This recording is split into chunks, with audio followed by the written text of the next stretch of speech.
guys in and out the lineup, injuries, just a lot of uncertainty, which built some doubt in my mind about the next 4 years of my career. I mean, I'm getting older, and I want to be in a place that's stable and trying to build a championship culture. So I had some doubts about that.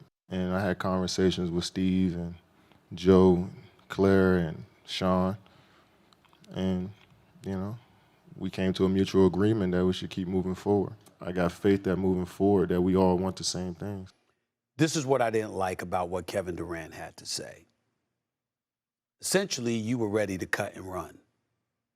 That's your team. Now, granted, we know that you listened to Kyrie Irving, and because of that, Kyrie Irving wanted a lot of things that you signed off on. But the fact of the matter is the Brooklyn Nets made it very, very clear before you ever arrived that this was going to be your franchise. Mm-hmm. You want us to take Kyrie, we'll take Kyrie. You want us to bring James Harden, we'll bring James Harden. DeAndre you Jordan. want us to bring the DeAndre Jordan for $40 million, we give him the $40 million. You want Steve Nash as the coach, fine. They gave him, it's your team. Knowing that, for you to want to bounce out after you signed a 4-year deal with no out, which is a different subject for another day because Rich Kleiman was at that press conference yesterday. You got your business manager there that negotiated this damn contract. How the hell are you not negotiating out for arguably the best player in the world? It's beyond me, okay? Maybe agency is not the thing he should be doing. He should just focus on other ventures, like 35 ventures. I'm talking about Rich Kleiman because how the hell do you not have an out for that contract? But that's a story for another day. In the end, this is your spot. And so for you wanting to leave and you're talking about the doubts, look at the things that he said. People weren't being held accountable. Well, Kevin Durant, why the hell didn't you hold him accountable? It's your team. Now, I understand as a coach. I understand as a GM. I understand all of those things. But it's your team. Mm-hmm. And when it's your team, we got the playmaker over here that was winning Super Bowls in Dallas. How did he start winning Super Bowls? Jimmy Johnson came, took over the team, and said, who the hell need to go?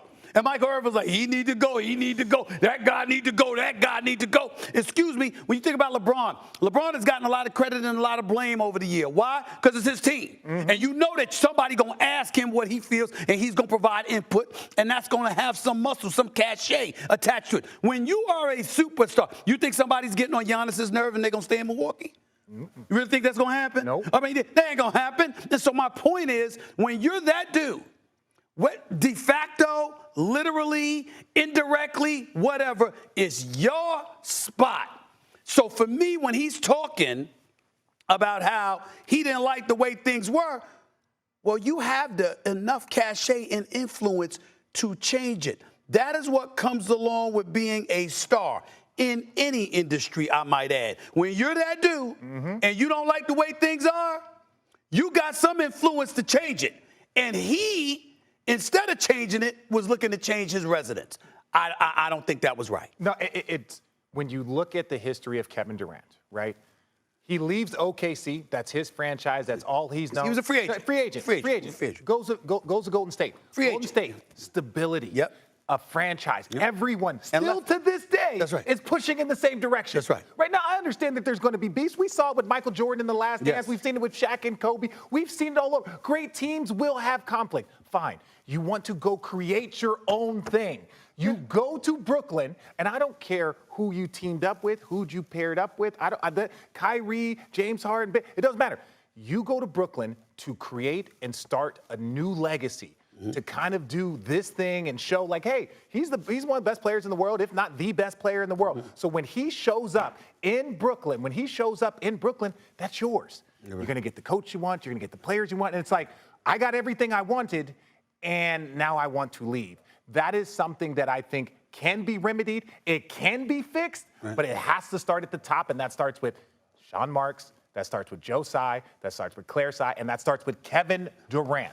When it comes to this topic, I've never understood how people can defend Kevin Durant. I get there's Twitter trolls and people being stupid online, but this is real constructive criticism. Kevin Durant wanted DeAndre Jordan to get paid big money. He wanted Steve Nash as his coach. He wanted to play with Kyrie. He wanted all of these things.